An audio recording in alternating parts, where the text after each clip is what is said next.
Syarikul Anwar dan juga kitab Barzanji. A'udzu billahi minasyaitonir rajim. Bismillahirrahmanirrahim.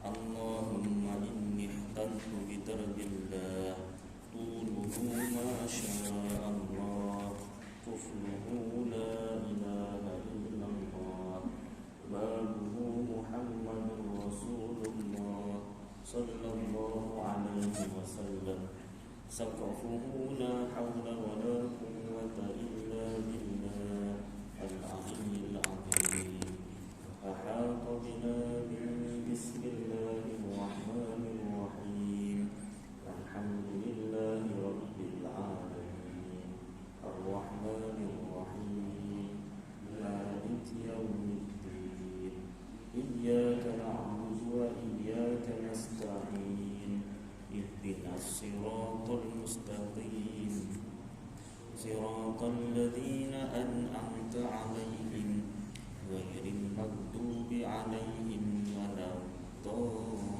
amin. Surun Allahu la ilaha illa huwal hayyul qayyum la ta'khudhuhu sinatun wa la nawm lahu ma fis samawati wa ma fil ardh man dhal ladzi yashfa'u indahu illa bi'idhnihi ya'lamu ma bayna aydihim wa ma khalfahum wa la yuhituna bi shay'in min 'ilmihi illa bima syaa wasi'a kursiyyuhu as-samawati wal ardh wa la ya'uduhu hifdhuhuma wa huwal 'aliyyul 'azim. Inastadarat kama istadaratil malaikatu bi madinatir rasul bila khandaqin wa la sur min kulli qadarin maqdur wa hadarin mahdur wa min jami'i syurur tatarrasna billah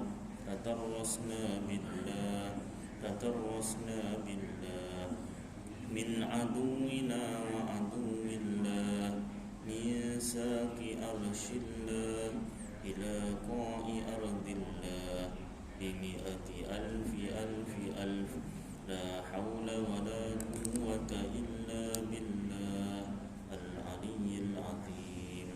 Azimatuhu la tanshaqu bimi'ati alfi la hawla wa la quwwata illa billah al-aliyyil azim. San'atuhu la tanqati'u bimi'ati alfi la hawla wa la quwwata illa billah al-aliyyil azim. Allahumma in ahadun aradani bisu' minal jinni wal insi wal wuhush min basharin aw syaitanin aw sultanin aw waswas fardud nadarahum fi intikas wa qulubahum fi waswas wa aydiyahum fi iflas wa awbiqhum min ar-rijli ila ar-ra's la fi sahlin yajda' wa la fi jabalin yatla' bimi'ati alfi la hawla wa la quwwata illa billah al-aliyyil azim. Wa sallallahu ala sayyidina Muhammad wa ala alihi wa sahbihi wa sallam walhamdulillahi rabbil alamin.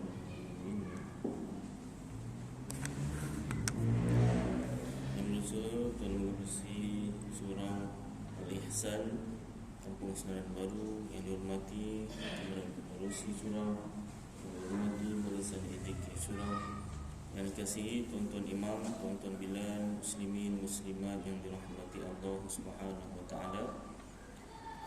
Baik, saya dah beli kitab yang menuntut tulisan Rumi. Ada yang kataan yang hilang pada muka surat 84 tulisan Jami itu. Rupanya yang hilang tu dan Surat 84, syarat sah mengikut imam. Syarat sah berjemaah yang pertama, sejajar sembahyang keduanya, maka tidak sah jika berlain-lainan, ini tidak sejajar. Seperti sembahyang fardu di belakang orang sembahyang gerhana dan sebaliknya. Dan seperti tanda hilang tu dan dal alif, nunnya ada. Dan seperti orang sembahyang fardu di belakang orang sembahyang jenazah dan sebaliknya, atau sembahyang jenazah di belakang sembahyang gerhana dan sebaliknya. Baik. Kita sambung hari ini muka surat 88, sembahyang ma'adah.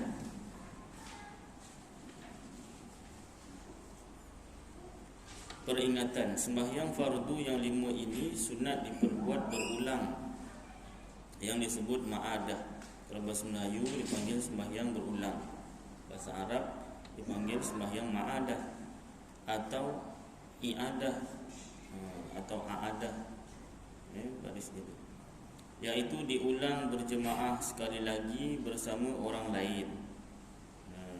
Baik, satu nota kaki, tengok bawah. Berkata Syekh Muzani, boleh diulang sebanyak 25 kali.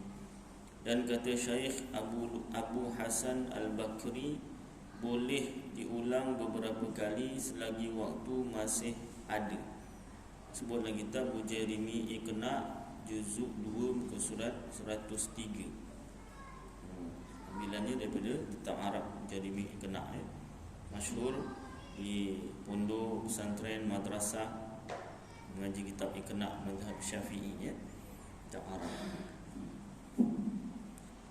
Jadi diulang berjemaah sekali lagi bersama orang lain, sekalipun ianya seorang sahaja. Umpama seorang telah sembahyang zuhur, sama ada berjemaah atau seorang diri, lepas dia sembahyang datang seorang lain hendak sembahyang zuhur juga. Setelah orang yang pertama, sunatlah orang yang pertama tadi mengulang sembahyangnya berjemaah dengan orang yang baru masuk tadi, dengan beberapa syarat. Si A dah sembahyang seorang diri, contoh. Datang si B. Ini cerita kat surau lah, ataupun tempat-tempat terbuka lah, ataupun rumah kita, tetamu datang pun boleh juga, tak kira lah, kat mana-mana pun. Jadi si B datang, dia tanya, kau dah sembahyang zuhur dah? Dah. Jom sembahyang jemaah? Boleh. Dua-dua dah belajar kan. Kalau yang seorang dah belajar, seorang belum belajar, dah sembahyang zuhur? Dah. Jom sembahyang lagi. Dah sembahyang dah. Kau sembahyang lah seorang. Si B pun cakap, dalam kitab yang dah beruntung, boleh sembahyang lalu kali. Oh ya ke? Alhamdulillah, terima kasih lah, dapat aku ilmu. Bertuah macam tu. Yang realitinya, kau belajar mana ni? Ustaz mana belajar? Sembahyang 2 kali. Sembahyang sekali dah lah. Kalau macam tu dah lah sembahyang seorang bergaduh kan. Baik. Jadi kalau itu sembahyang seorang diri, si A sembahyang berjemaah. Dah sembahyang berjemaah, B datang. Terus sembahyang dah berjemaah dengan C jemaah. Aku nak sembahyang lagi, aku nak baru nak sembahyang ni, kau berjemaah dengan aku boleh? Boleh. Alhamdulillah. Ni semua A, B, C semua bukan setakat si A je nak berjemaah, si C pun jemaah sekali. Tak apalah, kita sembahyang 3 pula lah. Kan? 3 belajar kan. Jadi tak ada masalah. Bila belajar, semua belajar, senang nak mengamalkan ilmu itu. Kalau ada yang tak belajar, memang payah. Kalau tak belajar tapi ikut orang yang belajar, alhamdulillah. Masalahnya yang tak belajar tu, dia punya menentang macam dia lagi tahu daripada yang belajar kan. Alhamdulillah dari. Baik. Sebab ulama kata semakin kita belajar, semakin kita merendah diri, ya tak? Orang Melayu pun ada peribahasa, jadilah seperti resmi padi. Resmi padi, semakin berisi semakin tunduk. Baik.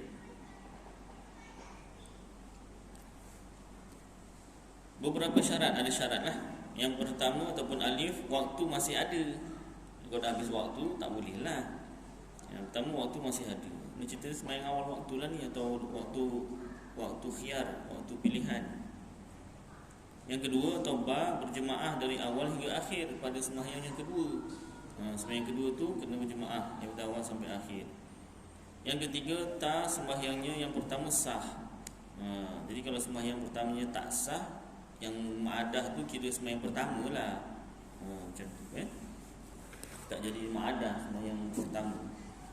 Yang keempat, tamatsa antara kedua-duanya satu mazhab, iaitu Syafi'i. Ini dari segi mazhab lah.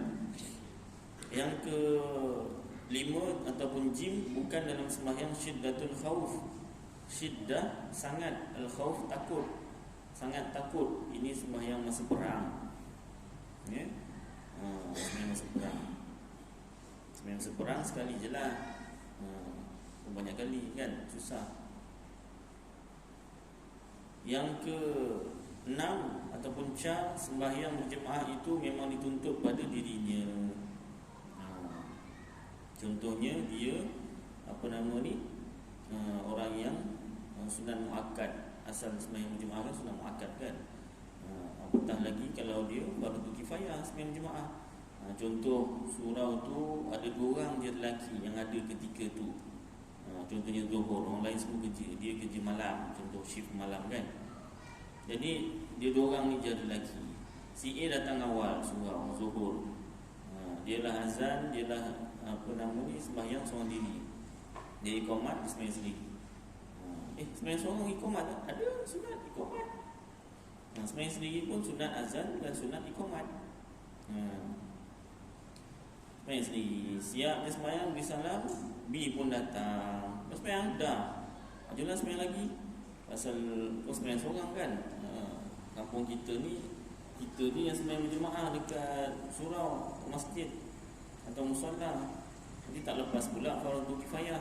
Yalah, sembahyang lagi. Kalau tak dituntut fardu kifayah pun sunat muakkad. Baik, seterusnya yang ke-7 ataupun hak, bukan dilakukan untuk hendak meraihkan khilaf. Khilafnya apa? Berbeza pendapat ulama atau berbeza mazhab, ya. Selain daripada sembahyang fardu yang 5, maka sembahyang Jumaat pun sunat a'adah atau i'adah juga. Dia a'adah tu i'adah. Kita tengok. Sembahyang berjemaah. Baris itu kan. Jemaah, aku juga salah satu jemaah. Sembahyang mu'adah ke mu'adah 45. Sembahyang mu'adah dan mu'adah tapi sebut mu'adah. Kemudian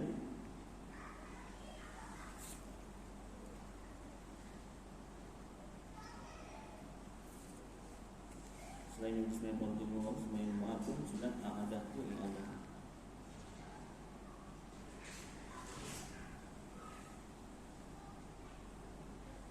Mu'adah atau i'adah. Mu'adah atau i'adah. Mu'adah ataupun i'adah. Baik. Jadi selain daripada sembahyang fardu yang 5, maka sembahyang Jumaat pun sunat i'adah juga ketika harus dibuat berbilang Jumaat pada sebuah kampung.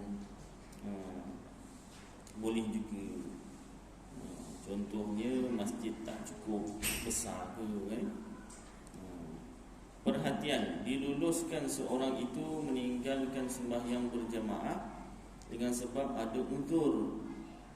Diluluskan maknanya boleh meninggalkan sembahyang berjamaah dengan sebab ada uzur. Ini bukan uzur perempuan, ni lelaki ni. Uzur am, seperti hujan. Kan ada payung Ustaz. Walaupun ada payung, angin kuat waktu malam, suhu sangat sejuk sangat, ataupun sangat panas, Keluar je demam. Macam saya lah, tak boleh bawa budak pergi berlatih olahraga dekat padang tengah panas 22.94. Budak relax je, cikgunya tombang. Sangat lecak. Banyak sangat lecak. Kan jalan-jalan kan sampai surau, sampai masjid, foto baju tu dan lain-lain. Atau uzur khas. Khas ni maknanya khas. Bahasa Melayu khas, bahasa Arabnya khas. Seperti sakit, tadi tu maknanya semua orang kena. Sakit biasa orang tertentu lah. Sakit, sangat lapar, apa sangat belum makan. Takut terjumpa piutang, menuntut hutang. Dia hutang along. Alongnya Islam juga lah. Alongnya siapa? Pak Bilal contohnya. Orang surau kan baik kan. Pinjam boleh, pinjam boleh. Boleh je kan. Jadi takut jumpa. Padahal ia belum mampu membayarnya, tak mampu bayar. Takut terjumpa musuhnya, dan sebagainya. Tapi syaratnya memang betul lah, ada uzur am dan uzur khas ni. Kalau tak diluluskan. Kalau ada, diluluskan. Kalau pihak kita sangka baiklah. Dia tak sembahyang Jumaat atau tak sembahyang berjemaah tu mungkin sebab uzur am atau uzur khas. Kalau apa nama ni, tanya pun boleh juga. Kau kenapa tak sembahyang Jumaat? Aku uzur am lah. Kan dah macam apa uzur amnya? Tak hujan pun, tak angin kuat waktu malam pun, tak ada suhu sejuk sangat ke, panas sangat ke. Kalau ada, alhamdulillah. Kalau tak ada, nipu lah. Hanya Allah Ta'ala lah yang tahu kan niat kita. Kalau kita niat nak mengelak, Allah Ta'ala tahu. Baik. Masuk pada tajuk seterusnya, sembahyang qasar dan jamak. Qasar itu maknanya pendek dan jamak itu maknanya kumpul. Bila disebut sembahyang qasar, maknanya sembahyang yang 4 rakaat dijadikan 2 rakaat sahaja. Satu, nota kakinya tengok bawah, sandarannya pada qasar pendek 4 jadi 2. Sebelum ijma', sebelum disepakati ulama, ialah ayat Al-Quran. A'udzu billahi minasyaitonir rajim. Bismillahirrahmanirrahim. Saya tengok yang ni terang sikit. Nampak macam ni.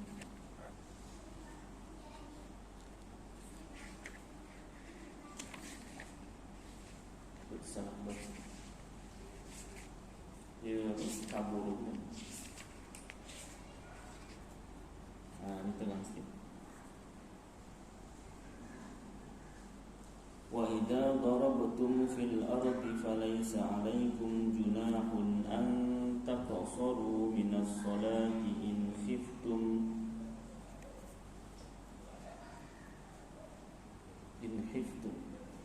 وَإِذَا ضَرَبْتُمْ فِي الْأَرْضِ فَلَيْسَ عَلَيْكُمْ جُنَاحٌ أَن تَقْصُرُوا مِنَ الصَّلَاةِ إِنْ خِفْتُمْ أَن يَفْتِنَكُمُ الَّذِينَ كَفَرُوا إِنَّ الْكَافِرِينَ كَانُوا لَكُمْ عَدُوًّا مُبِينًا. صدق الله العظيم. Surah An-Nisa ayat 101. Apa yang Rumi ni tak ada tulis pula surah ni. Jadi dulu ada ayat 101. Artinya, dan apabila kamu musafir di muka bumi ini, tidaklah mengapa kamu memendekkan sembahyang jika kamu takut dikacau oleh orang kafir dengan berbagai-bagai fitnah dan huru-hara, kerana bahawa sesungguhnya orang kafir itu ialah musuh kamu yang nyata. Dalam ayat ini, sahabat bernama Ya'la bin Umayyah berkata kepada Sayyidina Umar, "Sekarang kita sudah aman, tidak takut lagi." Jawab Sayyidina Umar, "Aku pun memang sudah hairan. Bagaimana hairan engkau itu? Dari itu aku sudah bertanya Rasulullah SAW. Sabdanya, Sadaqatun ta'allakallahu biha alaikum faqbalu sadaqatahu. Rawahu Muslim. Artinya lebih kurang iaitu qasar itu ialah sedekah yang telah disedekahkan Allah ke atas kamu. Dari itu hendaklah kamu terima sedekahnya. Maknanya walaupun dah tak ada dulu sebab takut diganggu, dah aman pun boleh juga buat. Sebab itu sedekah daripada Allah Ta'ala. Bujarimi Iqna juzuk 2 muka surat 134 hingga 135. Pemberian hadiah Allah Ta'ala. Dan bila disebut sembahyang jamak, maknanya sembahyang zuhur dikumpul dengan asar, dan sembahyang maghrib dikumpul dengan isyak. Satu nota kakinya bawah, sandarannya hadis riwayat daripada Muaz, katanya kharajna ma'a Rasulillah sallallahu alaihi wasallam ama Tabuka wa kana yajma'u baina adh-dhuhri wal asri wal maghribi wal isya'a. Artinya lebih kurang kami keluar pergi ke Tabuk bersama Rasulullah SAW.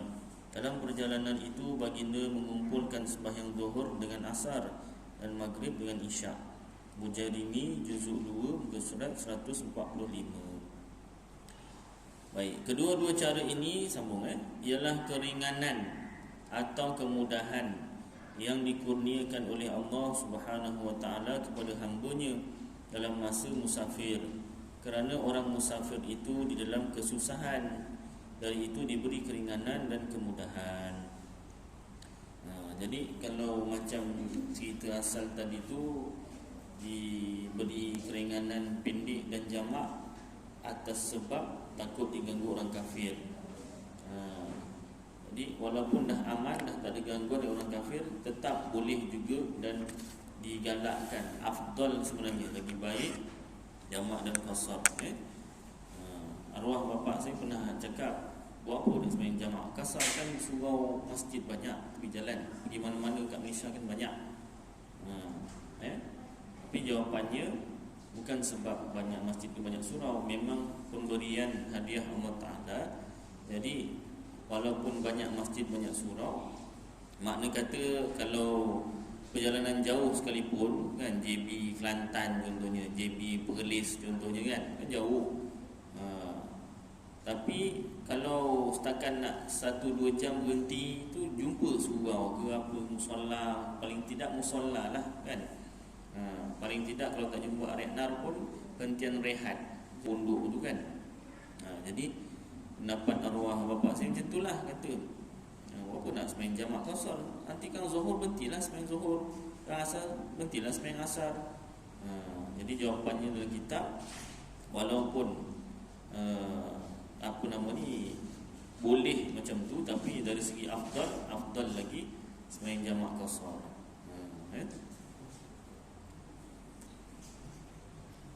Baik, kedua-dua cara ini ialah keringanan, kata sini ada tadi sambung kedua-dua cara ini ialah keringanan atau kemudahan yang dikurniakan. Jadi boleh diberi keringanan dan kemudahan. Orang yang musafir dalam perjalanan yang jauh dengan tujuan yang diharuskan, ni kena tik ni, tujuan yang diharuskan, yang dibenarkan adalah diberi kemudahan, boleh memendekkan. Jadi kalau tujuan yang tak diharuskan tak boleh. Diharuskan, dibolehkan lah, yang baik lah, tujuan yang baik. Yang tak baik tak boleh. Adalah diberi kemudahan, boleh memendekkan qasar, iaitu sembahyang yang 4 rakaat dijadikan 2 sahaja, iaitu sembahyang zuhur, asar dan isyak. Maghrib dengan subuh dah pendek, tak boleh pendekkan lagi. Adapun maghrib dan subuh tidak diharuskan qasar kerana sudah pendek. Perkataan musafir itu maknanya orang yang berdagang, atau perkataan safar itu maknanya dagang. Dalam bab ini saya ni pengarang kitab lah, Al-Haji Abdul Ghani bin Al-Haji Yahya. Dia kata saya menggunakan perkataan safar kerana lebih tepat kehendaknya. Yang dikatakan perjalanan yang jauh itu ialah 2 marhalah. iaitu dikira dengan jalan unta selama 2 hari, iaitu 2 siang atau 2 malam, atau sehari semalam dengan membawa dagangan, iaitu membawa barang-barang berat di atas belakangnya. Baik, nota kakinya 2 situ. Di negeri Johor, dalam kitab-kitab agama telah menetapkan 2 marhalah itu sejauh 56 batu, iaitu menurut pendapat Allahyarham Datuk Mufti As-Sayyid Alawi bin Tahir Al-Haddad. Ada setengah ulama mengira kurang daripada itu, manakala setengah yang lain mengira lebih daripada itu. Jika kita bandingkan perjalanan unta membawa barang yang berat seperti sekeduk, sekeduk, apa benda sekeduk ni? Bahasa Arab, bahasa Melayu ni. Kalau belajar tak catat sini.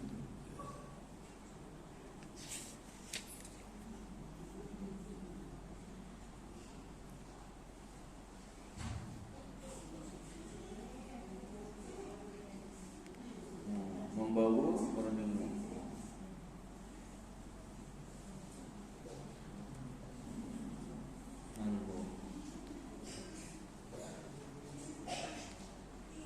Sukdof, bahasa Arab ni. Sukdof, sukdof, nama barang tu lah, bukan sukdof, di atas pasir. Membawa barang yang berat seperti sukdof. Kalau kat ni sakeduf, macam terbalik pula ya. Tak apalah. Di atas pasir itu maknanya barang berat lah. Boleh dapat lebih kurang 2 batu 1 jam. Katakanlah dia berjalan terus 24 jam sehari semalam dengan tidak ditolak masa turun, sembahyang, makan dan lain-lain, saya dapat 48 batu sahaja. Maknanya tak tolak, maknanya straight lah. Jadi masalah ini boleh dipertikaikan kerana soal pokoknya ialah perjalanan unta sehari semalam. Perkataan marhalah itu maknanya perpindahan. Umpama satu angkatan unta bergerak atau berpindah dari Jeddah ke suatu tempat bernama Bahrah, iaitu dikatakan satu marhalah. Kemudian angkatan itu berpindah dari Bahrah ke Mekah, satu marhalah lagi. Bahrah ke Buhrah.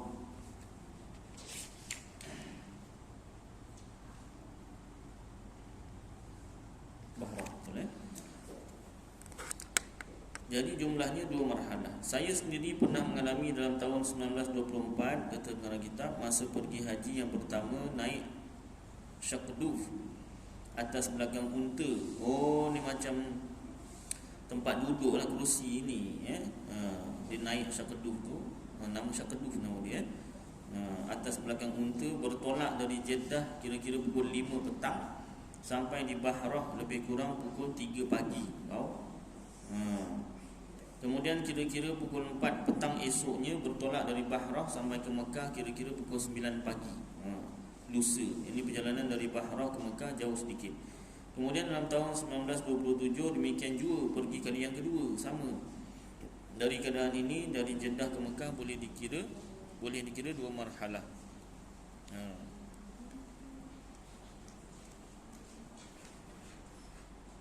Habis ada sikit. Kejap ada, kejap tak ada. Baik. Sambung. Jika di kota, di bandar atau di kampung, di mana tempat seseorang itu tinggal, sama ada watannya, tanah airnya sendiri atau bukan, maka awal safarnya, perjalanannya dikira dari mula keluar dari kota itu, bandar itu. Kalau kita bandar Johor Bahru lah, ataupun kampung. Kampung pun boleh juga bateri agaknya. Agaknya lah. Okey, yang ni lah.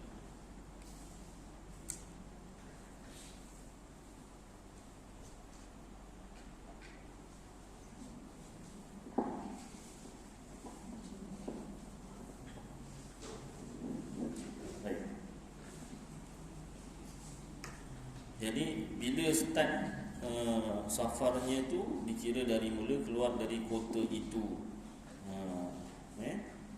Kalau kota, bandar Johor Bahru lah, atau kampung.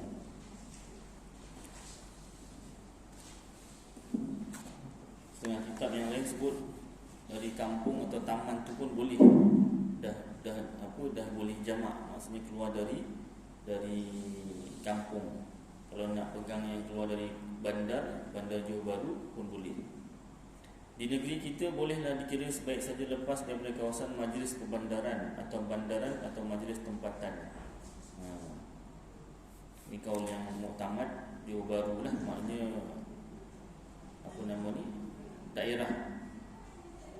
Dan di kampung-kampung jika ada parit atau sungai dikira sebaik lepas parit atau sungai itu, atau sempadan dikira dari sempadan jika tiada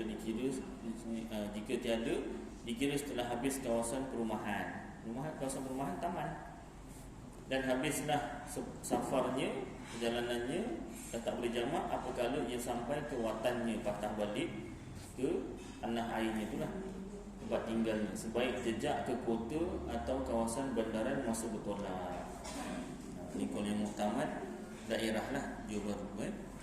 Ada pendapat ulama kata taman atau kampung. Sebaliknya, jika tempat yang ia kembali itu bukan watannya, tempat tinggalnya, maka hukumnya ada 3 macam. Yang pertama ataupun alif, jika niat hendak berhenti terus, niat iqamah di situ. Iqamah kat sini bukan iqamat lepas azan tu, ini makna berhenti, diam dekat situ. Putuslah safarnya serta merta. Maknanya dari tempat dari Johor Bahru, dia bukan nak patah balik ke Johor Bahru. Dia baru pergi KL, kemudian patah balik bukan ke Johor Bahru, dia patah balik ke Pontian contohnya. Lepas tu dekat Pontian nak duduk terus, lamalah. Jadi masuk je Pontian, putus. Yang kedua, jika ada niat hendak pergi ke tempat lain dan berhenti di situ sementara kurang daripada 4 hari, maknanya 3 hari, 2 hari atau 1 hari, lain daripada hari masuk dan hari keluar. Tak masuk hari masuk dan hari keluar, maksudnya daripada Johor Bahru dia pergi KL, dia pergi Pontian. Kat Pontian tu dia tak ada niat nak berhenti terus, dia nak berhenti sementara. Berapa lama? Kurang dari 4 hari. Contohnya dia masuk Pontian hari Ahad, kurang 4 hari, 3 hari lah.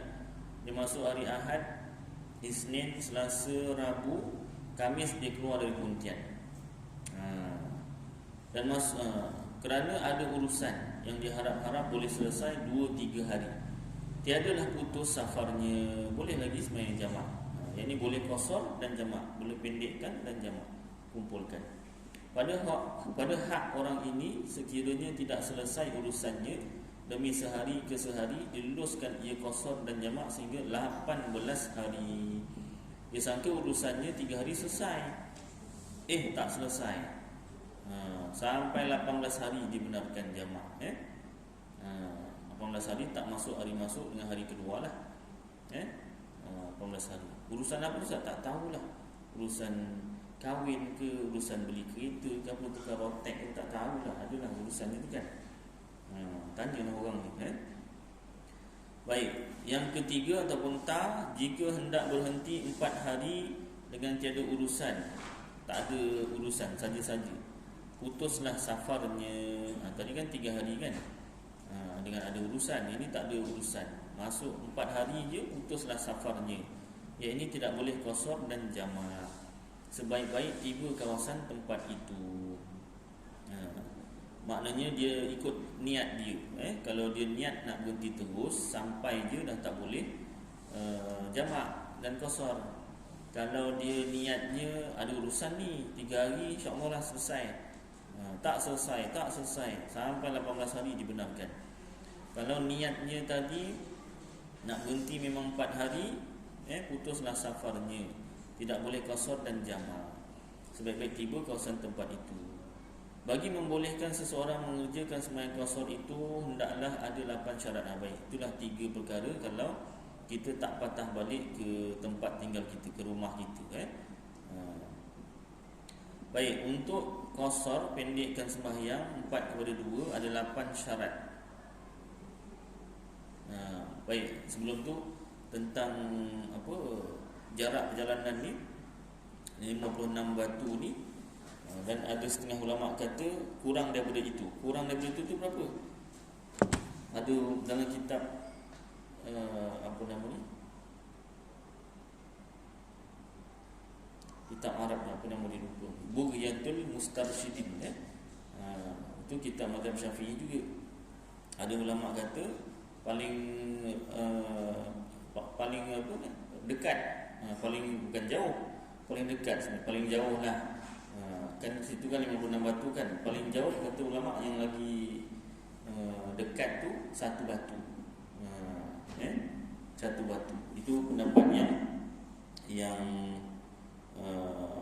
dhaif lah, lemah lah. Daripada 4 kepada 2 rakaat, syaratnya apa? Pertama, bahawa safarnya, perjalanannya tidak bertujuan kerana membuat maksiat, yang ini dosa, seperti hendak mencuri. Ni kita nak rompak bank ni, nanti sampai sana kita sembahyang jamaah. Aduh, nak kata perompaknya soleh, macam mana perompak soleh padahal perompak solehnya yang tak berompak pun tak sembahyang, yang berompak yang tak mencuri tak sembahyang. Saya baik Ustaz, saya walaupun tak sembahyang saya baik. Tak sembahyang baik? Kau tak sembahyang tu dah kira jahat. Saya walaupun tak sembahyang tapi saya baik. Apa yang tu ni? Bukan macam tu. Saya walaupun tak sembahyang tapi saya tak buat dosa lain. Sebab tak sembahyang tu jahat. Macam orang kalau orang perempuan, saya walaupun tak pakai tudung tapi saya baik. Kau tak pakai tudung tu dah kira jahat, dosa, haram. Jahatnya dengan Allah Ta'ala. Kau boleh kata saya walaupun tak pakai tudung, saya free hand, tapi saya baik. Lebih baik daripada yang pakai tudung. Macam mana ke ni?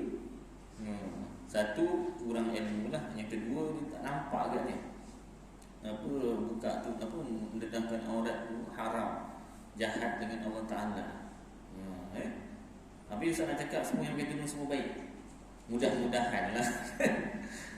Memang ada yang sembahyang pakai tudung tapi ada buat kejahatan lain. Itu satu perkara, dia dah menunaikan kewajipan menutup aurat, kewajipan sembahyang. Kita kena betulkan juga mindset ni kan, masyarakat. Pasal apa ramai yang beri pendapat kebebasan bersuara. Jadi antara kebebasan bersuaranya tu lah. Hati-hati tu ni. Azan dulu, sambung sikit. Baik, kita sambung sikit ni. Jadi apa ni tadi? Safarnya, perjalanannya tak boleh kerana maksiat ataupun dosa. Sebelum tu tadi apa? Orang yang sembahyang dia dah buat satu kebaikan. Jadi maknanya gambarannya macam ni. Saya lukiskan nampaknya. Orang agama Islam penilaiannya yang pertama dari segi tauhid ataupun akidah. Tauhid ataupun akidah,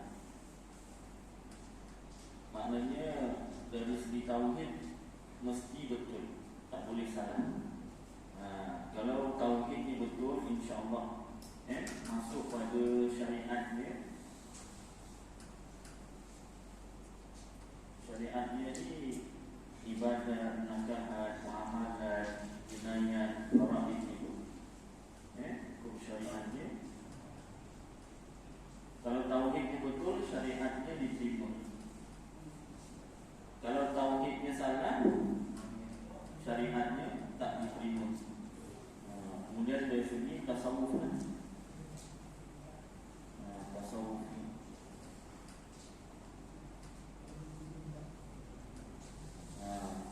tauhidnya betul, syariatnya betul, tasawufnya diterima. Tauhidnya salah, syariatnya tak diterima, tasawufnya tak diterima. Jadi macam ni. Contoh, buat contoh. Dia nampak.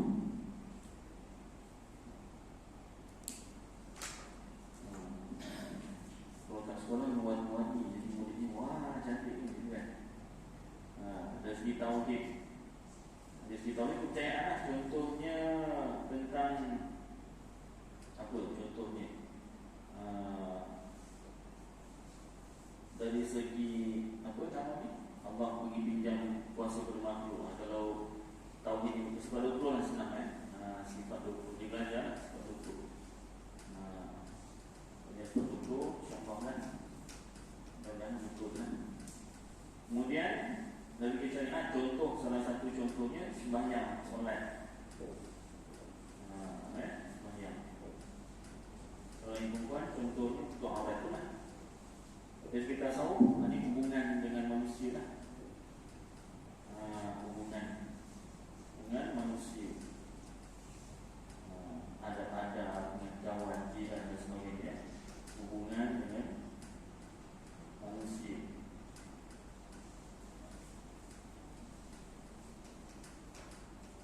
Jadi kalau tauhidnya betul dan dia sembahyang, tapi hubungan dengan manusia dia tak baik. Jadi dia orang Islam, beriman, tauhidnya betul. Dari segi sembahyang dia sembahyang, dia tak buat dosa dari segi ibadat. Tetapi hubungan manusia dia buat salah. Contohnya hutang tak bayar. Itu semua syariat tu. Contoh lain, dia sakitkan hati orang tu kan. Jadi berdosa dekat situ. Dosa itu dosa. Tapi jangan pula kita kata sembahyang je tapi buat jahat dengan orang. Sembahyang tu satu benda baik kan kita buat. Kalau nak cerita buruk dia tu, cerita buruk dia jangan kaitkan sembahyang. Ataupun lagi bagus, mudah-mudahan dia ni sembahyang, cuma dia buat salah dengan orang. Mudah-mudahan sembahyang itu mencegah kemungkaran. Macam tu kan. Kan ada satu orang dia sembahyang tapi mencuri. Masih dulu syariat tu kan, dia sembahyang tapi dia mencuri. Jadi sahabat yang buat tu siapa? Sahabat yang lain pun cakap, jadi sembahyang tapi mencuri. Rasulullah panggil, betulkan sembahyang tu. Betulkan sembahyang. Mudah-mudahan sembahyang tu akan mencegah tu daripada keji dan mungkar. Maknanya dibetulkan sembahyang. Jadi kalau perempuan tauhidnya dah betul, pakai tudung, tapi ada buat jahat dengan sakitkan hati orang. Jangan pula kita kata, pakai tudung tapi jahat. Kan? Jadi tudung, dia pakai tudung tu satu benda baik kan dia buat. Semua hubungan dengan manusia tu lah kena jaga. Itu satu dosa juga. Manusia tak jaga, dosa juga. Cuma jangan kita kata baik tak payah pakai tudung, jangan macam tu. Dia tampang lagi ke bawah, tak payah pakai tudung. Orang tu dah pakai tudung, dah ada benda baik. Yang kena betulkan ni yang hubungan manusia tu, ni lah suruh tak pakai tudung. Tapi jangan pula mentang-mentang kita pakai tudung, tengok orang tak pakai tudung, tengok atas bawah. Tudung tak pakai pun jangan juga. Mungkin dia dah baik dengan orang, tapi tudung dia tak pakai lagi. Jadi pendek cerita, tengok kebaikan dia je lah. Kan? Tengok kebaikan dia. Tauhid pun kita tak boleh tutup. Tengok tak pakai tudung, agak tauhid sana. Tak boleh. Tak boleh. Itu hati. Hati dia adalah hati tak nampak. Kecuali dia cakap. Dah tak pakai tudung, tak sembahyang, cakap pula yang salah. Ada pula cakap apa yang boleh bawa kepada murtad. Itu dah memang jelas. Memang jelas lah. Itu bukan fitnah lagi, memang dia sebut ada videonya kan. Siapa ustaz? Dia lah. Awak lagi tahu lah. Ustaz ni pun tahu sebab ada orang tahu. Tak tengok-tengok sangat ni. Tak scroll-scroll sangat. Nak scroll apa ni? Benda yang tak ada, nak scroll apa kan? Baik. Jadi pendek cerita, tengoklah kebaikan orang dan kita doakan. Kadang-kadang isteri saya banyak kali tu saya sebutkan, kalau dulu masa mula-mula kahwin, belum ada anak semua, dia rajin tengok Facebook lah, berita semua. banyak cerita-cerita orang buat jahat lah. Biasa berita orang buat jahat lah, orang buat baik kurang. Ya tak? Kurang orang buat baik. Dia biasa jenayah lah, jenayah, kemalangan kan. Jadi ceritanya tu memang memburukkan orang je lah. Bila kita baca tu, apalah, mesti ada tu. Baca je berita hari-hari macam tu. Apalah dia orang ni, kan. Tapi bila dah belajar kitab, belajar tasawuf, rupanya mengumpat ni cerita keburukan orang. Memang betul orang tu buat, kita cerita, itulah mengumpat. Orang yang buat tu tak suka kita cerita, itu namanya mengumpat. Kalau dia tak buat tapi kita cakap dia buat, itu dah naik satu peringkat lagi, fitnah, lagi besar dosanya kan. Jadi kalau benda belum pasti dia buat ke tak buat, contoh berita tertuduh, kan, ditahan reman contoh, baru ditahan reman, bukan di penjara, walaupun tempatnya tu hampir sama, pagar besi, tapi tahan reman ni belum diputuskan hukumannya bersalah ke tidak. Jadi baru direman, ditahan reman, belum kita tahu keputusan sebenar, tak boleh kita tuduh. Tengok tu, jangan. Jangan. Ya saja.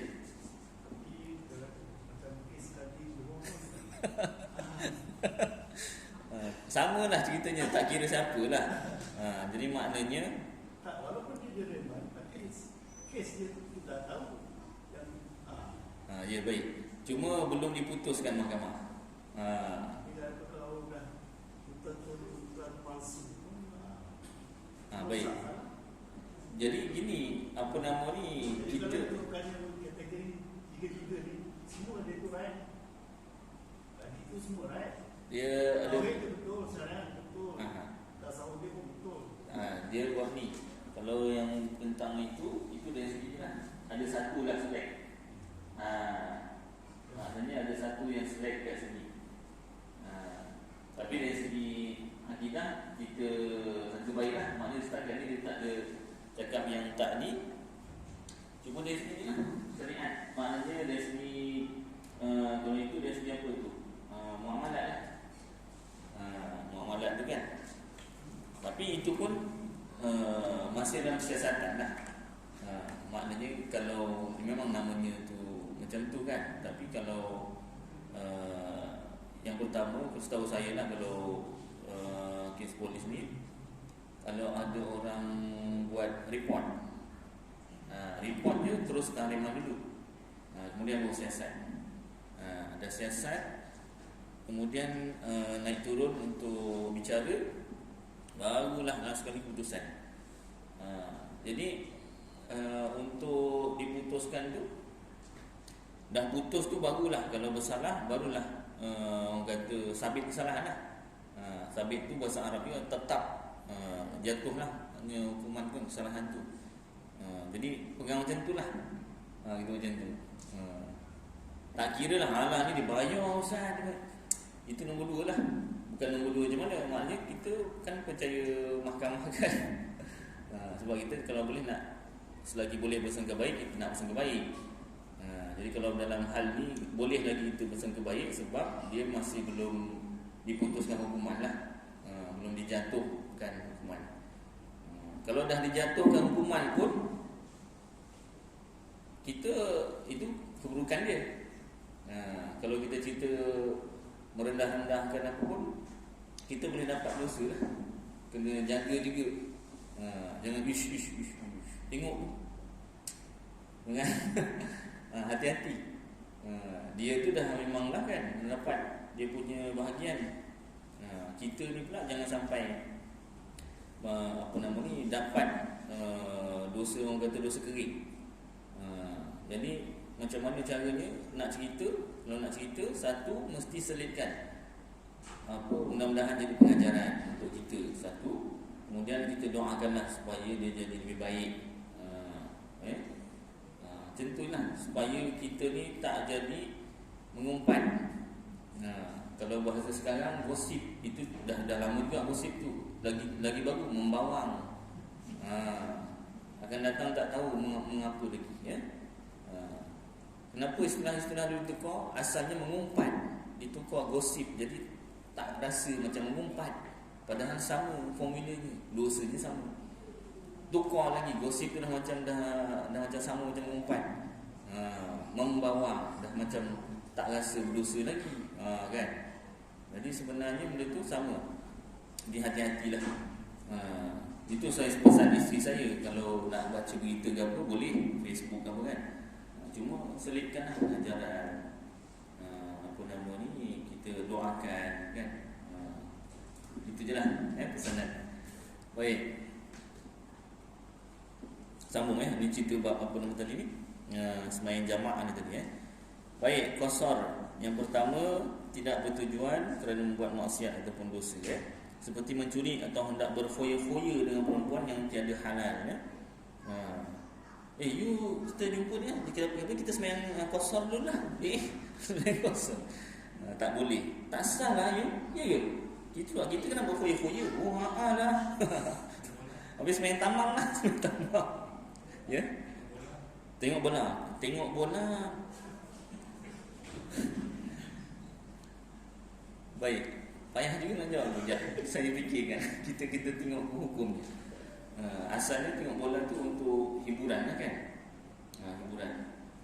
Masalah yang kedua pula, bercampur lagi perempuan. Bercampur lagi perempuan, cuma di tempat umum lah. Susah juga nak jawab. Kita telusuri satu-satu. Baik, satu tujuannya hiburan lah. Yang kedua, itu dari segi tujuan lah, hiburan. Dari segi hiburan tu boleh tak dibenarkan tak? Kalau tak ada hukum menyalahkan, jadi tak salah lah. Kemudian kita tengok pula dari segi percampuran, lagi perempuan. Bercampur lagi perempuan walaupun tak sentuh, tapi maknanya boleh kalau boleh mendatangkan fitnah. Fitnah ni contohnya menaikkan syahwat. Pergaulan bebas. Pergaulan bebas. Melalaikan. Satu pergaulan bebas. Maknanya pergaulan bebas tu campur lagi perempuan dan boleh menimbulkan fitnah. Contohnya menaikkan syahwat. Apa nama ni? Dari segi pakaian dan sebagainya. Jarang orang pergi stadium pakai kuda, pakai telekung. Kalau ada macam pelik. Kamera fokus kat situ. Nampak ni. Ustazah digelar ni Apa dia? Kalau Timur Tengah. Tak pernah nampak stadium Timur Tengah. Ada tak? Kalau ada nanti tengok kat YouTube ada tak? Stadium dekat Arab. Tengok orang perempuan ada tak? Apa nama ni? Stadium ada tak stadium? Tak pasti. Nanti kita tengok, check kan. Baik. Tak kira mana tempat lah, kita tengok syaratnya kan. Kemudian dah dua kan. Niat okey tadi niat. Yang kedua tu dah tak okey. Pasal apa? Campur lah. Yang ketiga pula tadi apa? Yelah, tengok bola tu. Dalam masa tengok bola tu, suasana dia apa tadi? Selain campur lingkungan, melalaikan. Maksudnya bola tu start pukul berapa? Kalau dia lepas maghrib, kalau macam JDT tu kadang ada azan tu kan, azan isyak. Maknanya dia start lepas maghrib lah. Itu pemain bola ni. Kalau yang tukang tengoknya, kalau datang ni pukul berapa? Kalau dia datang sebelum maghrib dia langkau, dosa besar lah. Pasal situ ada surau dan musola ni. Ada orang azan tentulah ada musola ni kan. Ada.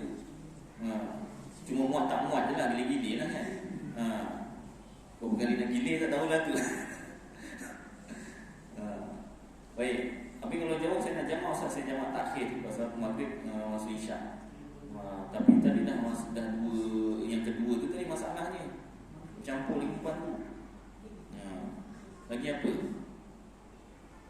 Itu je lah yang kita nampak lah setakat ni kan. Dua perkara. Tapi yang kedua tu yang masalah. Pasal apa dia campur lingkupan dan apa nama ni, tak ada apa nama syarat mesti untuk aurat tak ada kan. Wah, kalau tu bagus juga tu kan. Dah saya waktu datang ke Jubah itu kan kuliah, lepas kuliah pergi stadium. Pasal apa? Semua yang datang mesti tu orang laki-laki saja, perempuan saja. Kan? Baik, jadi senang cerita, pendek cerita yang kalau zaman sekarang punya stadium suasananya memang tak boleh lah. Pasal ada unsur dosa dekat situ kan. Kalau dijaga boleh. Yang datang kan orang surau aja. Yang datang orang surau aja. Ya tak? Dikenakan syarat macam tu, tak laku tiket, habis tak ada beli. Baik. Mudah-mudahan ada perubahan dah. Kesimpulannya kalau tengok bola kena sembahyang tamam, tak boleh. Ya, kena sembahyang sempurna lah. Saya nak juga tengok Ustaz. Ini JDT lawan apa yang Jepun tu? Tengah tu. 10 bulan. Ingat ke? Jangan tak ingat. Jangan tak ingat. Kadang tengok stadium ni kan nampak betul kecil lah, kena yang atas kan.